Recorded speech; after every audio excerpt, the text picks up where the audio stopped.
What's up guys, it's Jay Alvarez, and today in this video I'm going to show you how you could add an amplifier and a woofer to your stock system by adding a low input converter.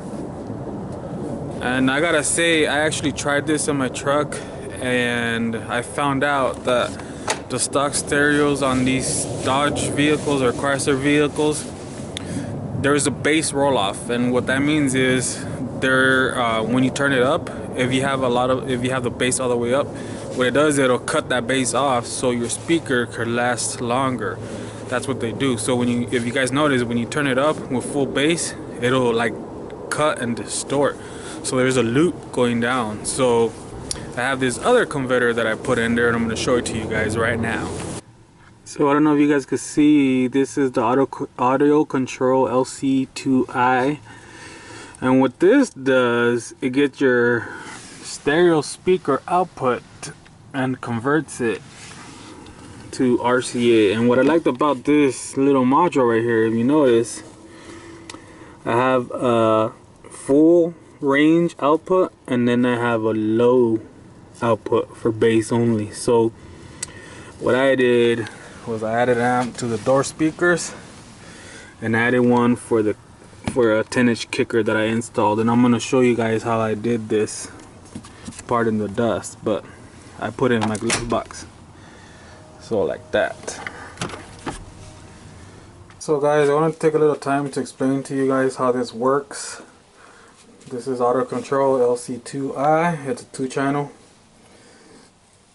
If you guys could see right here, these come from your factory stereo. What it is the high output. It takes the signal that your stereo is putting out, it takes it in here,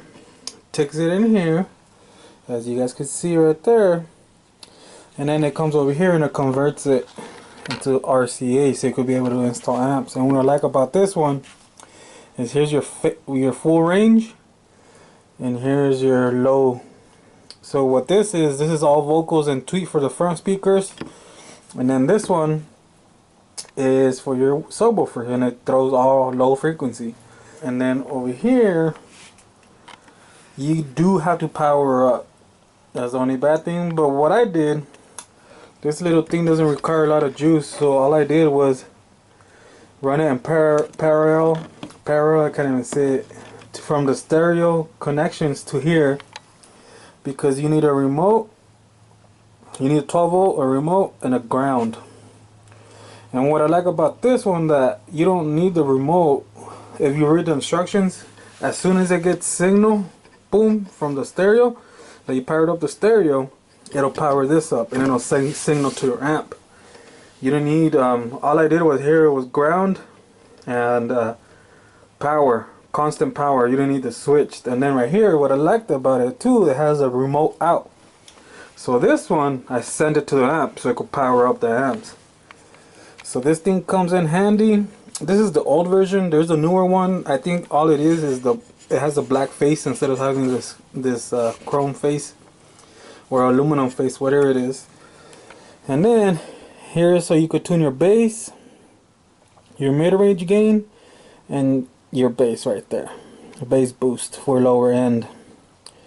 And what this thing does is, for the newer vehicles, the stock system, what it does is it blocks the bass from the speakers at certain volumes, so they won't distort and it won't mess them up, so they could last longer. That's what the dealership is thinking. But this reverses that. So it sends, to me, it sounded like it had more impact on the lower end, and it sounded a lot cleaner than running this guy right here. This guy is an inline converter. It's the same thing, but the thing with this, I haven't opened it because I'm gonna use it on my other vehicle. But if you look, it's the same thing. It requires power, ground, and remote, so I could power up. So this one needs power as well, and then it sends it to your amp. But the thing I didn't like about this, since the stereo has that, they call it a bass roll off. So it sends all the signal, whatever the stereo's putting out, this sends it to the amp, and it distorted a lot, and the bass, you could hear the bass start to cut off. It wouldn't hit those deep notes. So that's what I noticed from this. So that's why I went out and bought this one right here. It's a lot more expensive. This one was like 20 bucks. This one was, I believe, 100 bucks a few years back. Pretty sure it should be the same or probably a little bit more. It's like a mini amp. Check it out. And this is the optional bass remote if you want one.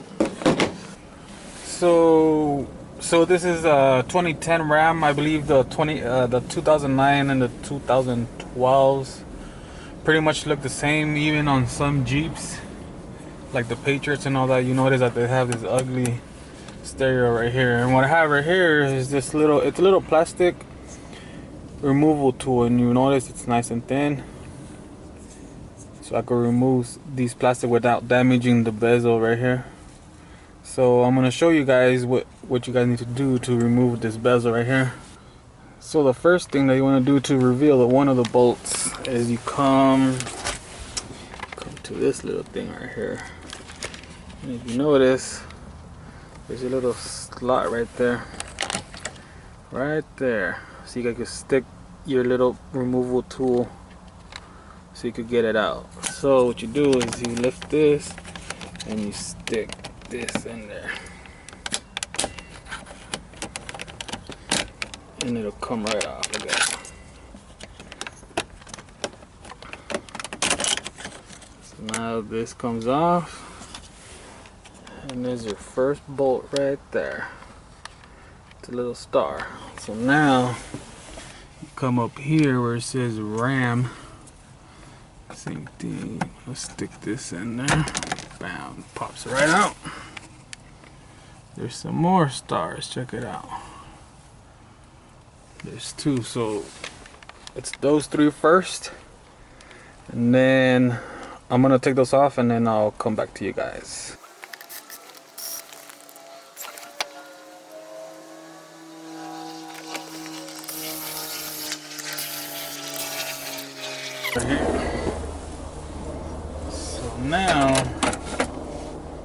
So now what you want to be careful with this is try to apply pressure right here. So what we're trying to do is pull out and up so it could come off. You guys will hear the clips come off. Look at that. So what I did is I grabbed it from the corner and I pulled this way and up, so it could all come off at the same time, because if I pull this way I could just break it or something. And this is at this point it's a 7-year-old vehicle, so you guys want to be careful with that. So, and then this comes off like that. Let's see if I have to remove anything. Okay, so now if you guys look at this, look at these guys. They put, I believe that looks like an 8mm. It has one each. So let's take those off. Okay, so I found it, guys. It's a 7mm. I thought it was an 8, but it's a 7. Okay, so those are out, and now we could just pull on this.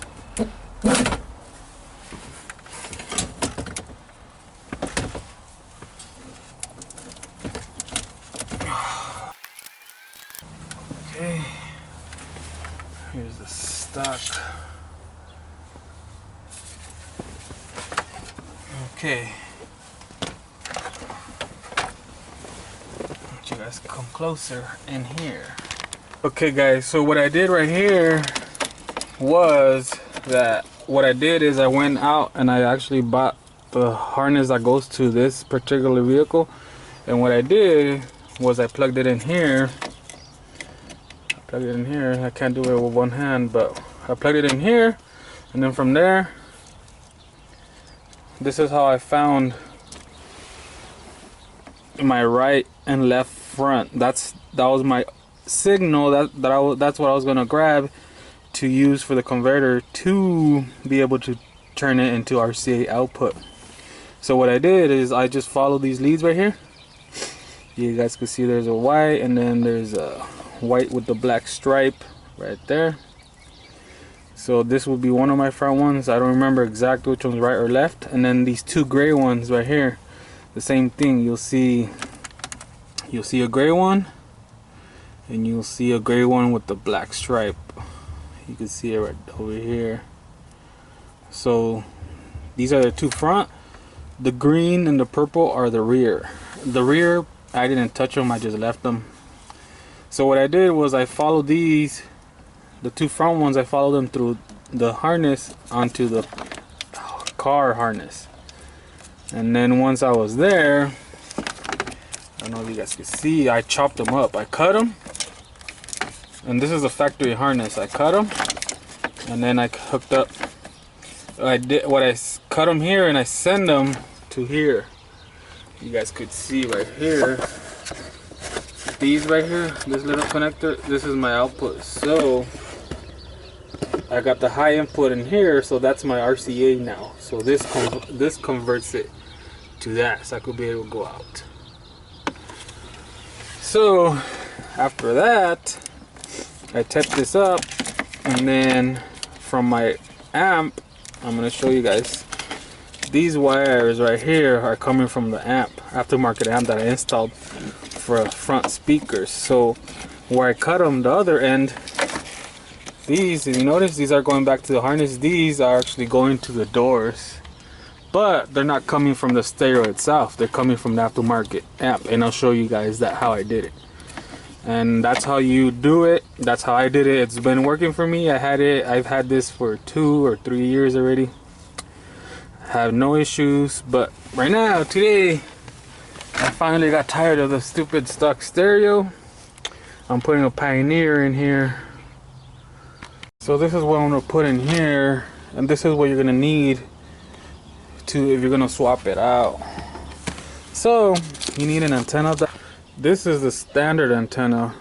It's usually found in Chevy vehicles or Ford, but in this case, for some reason, you need to convert it. This is the Dodge Chrysler conversion, because this is what comes out from the stock, and it converts it to this. So you could have AM, FM. I have that. Then I have the American International. I actually like Metro, but this one was cheaper, so I was like, screw it, I'm gonna try it out. It is the CDK 644. Right here it tells you what vehicles it covers. In this case, we're doing a Ram, and right there it says 2009 to 12 Rams. And then it covers other vehicles like the Jeeps. And okay, so what else do you need? You need the actual harness that I have right here. You need the harness that goes to this vehicle. And what you're gonna do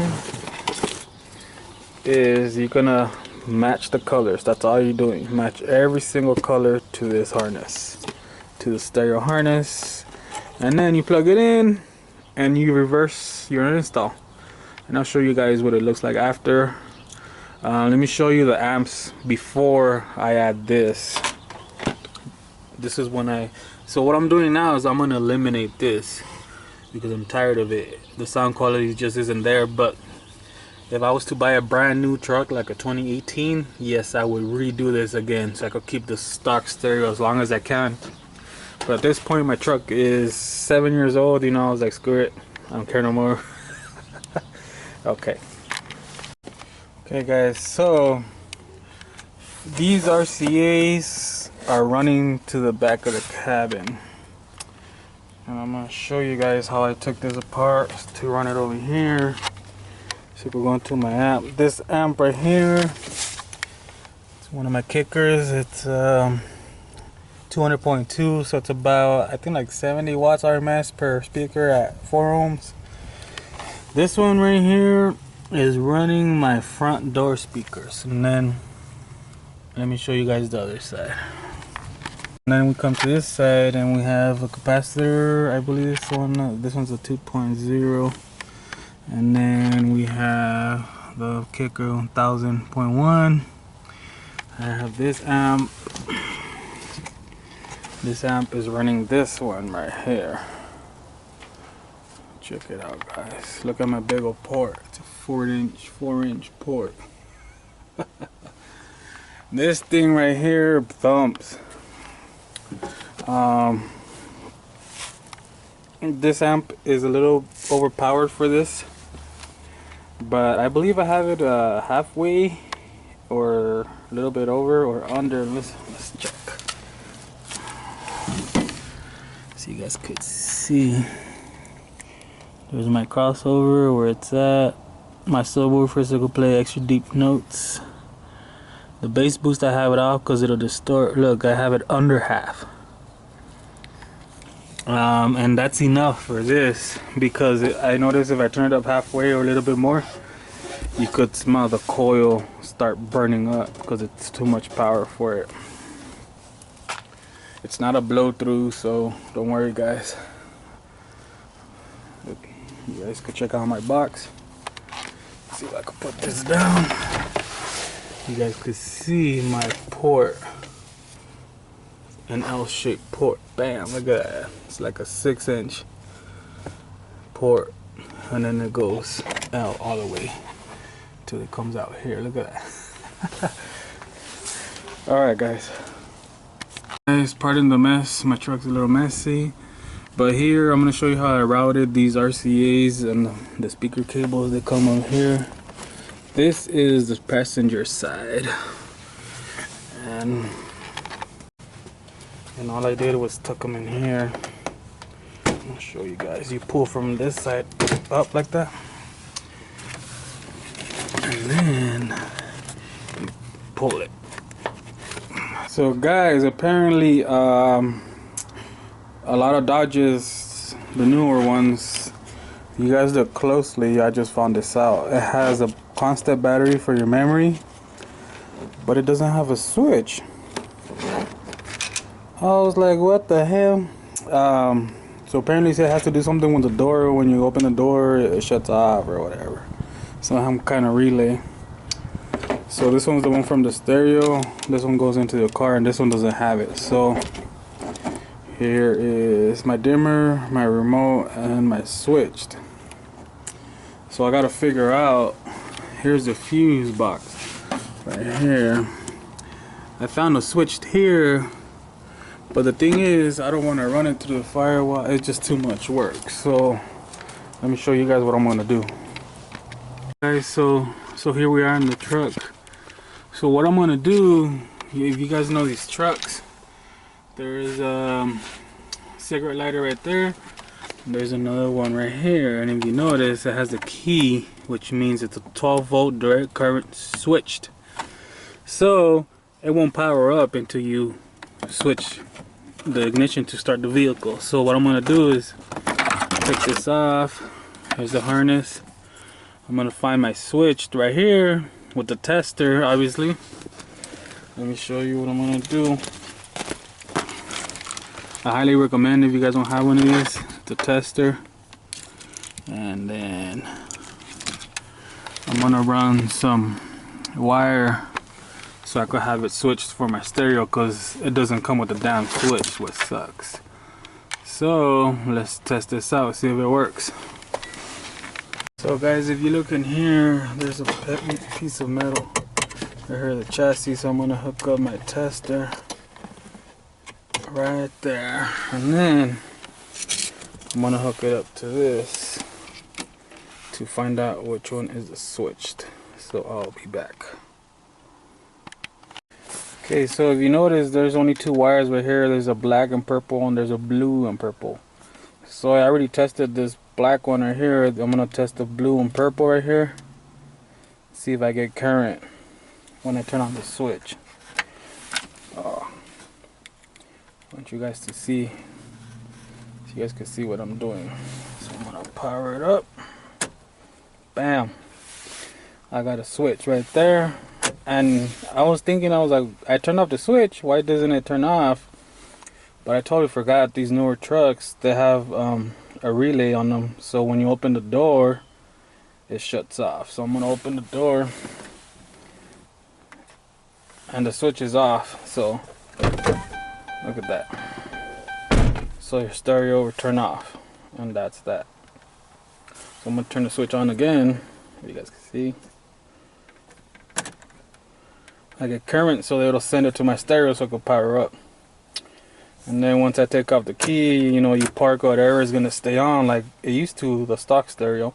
And then when you open the door, bam.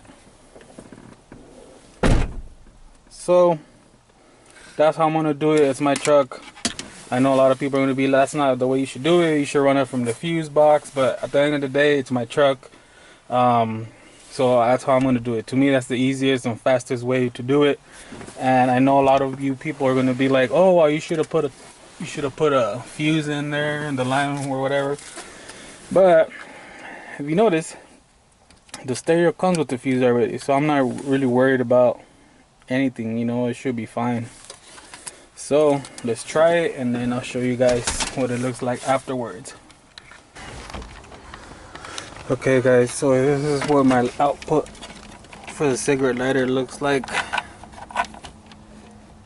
It's pretty secure, it's on there. And then it comes over here to the stereo. And then over here, I completely eliminated the little converter box. And I ran the RCAs through up there, you can see. And they come out over here. And then this is my remote to power up the amps. So I'm going to show you guys what I did to this right here. Well, all I did was I put the trim piece from the stereo on here, and I bended these tabs right here. Maybe you guys could see it. Right there on the bottom. And all it does is hold the stereo in place, so when I bolt it to the frame, the little plastic thing right here, the new stereo will just slide right in. Alright, I hope you guys can see. It got pretty dark out real quick. So all I did is put tape around my harness right here for the new stereo. I gotta connect my antenna adapter. I pulled my RCAs through. They're here for the sub and the front speakers. So now all I gotta do is put everything back together. Okay, so right here I have the dash kit mounted. I have the wires hanging out. I have the RCAs, the harness. I forgot the antenna adapter, but this is how you guys should be looking. And then, so this is what it looks like, bolted down already. So now you hook up your stereo and you slide it in, and then we could finish it up. Okay guys, so what I'm gonna do here is actually gonna test our switch. I don't know if you guys remember, I used a cigarette lighter switch 12 volt so you can be able to power it up. So let's find out if it actually works. Okay, should work with no issues. Let's find out. Turning the key right here so you guys could see. And there it is, we got power. Check it out. So, okay, so now let's see if it'll come off once I turn off the switch. So here's that, and if, I don't know if you guys remember, it didn't shut off until I opened the door because it has some kind of relay. So let's find out if it does it. There it goes. And it turned off. So let's pair this up with Bluetooth and see what it could do. I'm gonna put the switch on again. And there it is, we got power again. Forgot to show you guys how to take off the cigarette lighter. There's a bolt right here. It's a 7mm, and then there's another one. I don't know if you guys can see it right there. So you take this one and this top one, and this will pop off. This bottom part right here, it just goes in with clips. If you guys could see them right there. There's some right here, and then you just slide it back in and you continue up here. So So I put everything back together already. You can see right there, I ran the RCA wires over here, tucked them in behind the carpet and then onto the console, and then successfully took the power converter out. If you guys are trying to do the add a subwoofer to a newer truck, this is how I did it. Hope this video helps you guys. And then this is the final product. Check it out, guys. See if I could zoom in. There it is. Bam. I think it's pretty clean. It looks good. At least I'm happy with it. See what you guys think. What I'm gonna do right now is power it up and then plug in my charger right there. See if it affects it at all, so you guys could see. Okay guys, so I got the stereo on, the woofer, everything checked out fine, and this truck is powered up. I got my cigarette lighter plugged in right there, and then I'm gonna plug in the charger. I want you guys to see this. You guys, I don't know if you saw that, but it's charging. So let's turn it up, see what it does.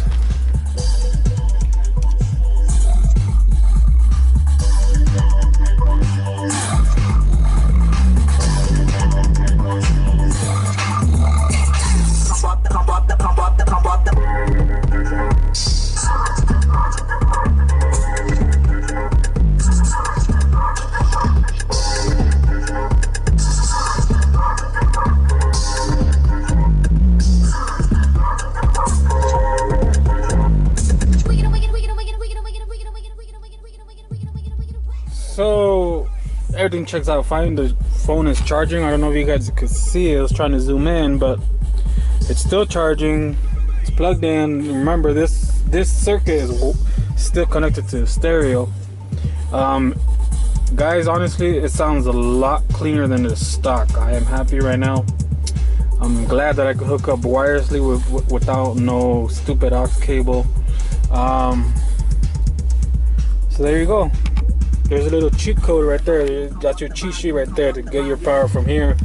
That way you don't have to go to your fuse box up there in the front and do all this crap. So far I'm done. I eliminated this thing right here. You guys, if you have a newer truck, I highly recommend to keep the stock as long as you can in there, you know, in case you're leasing it or you're planning to sell it later on or whatever.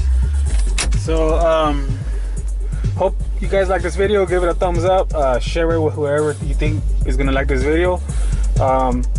This video, I did it for two people out there: the people that want to keep their stock stereo and the people that wanted an aftermarket like I did.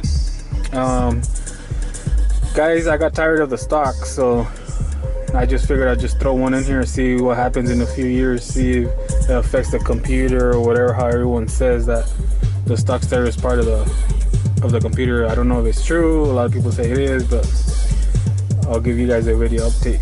So I'll see you guys later.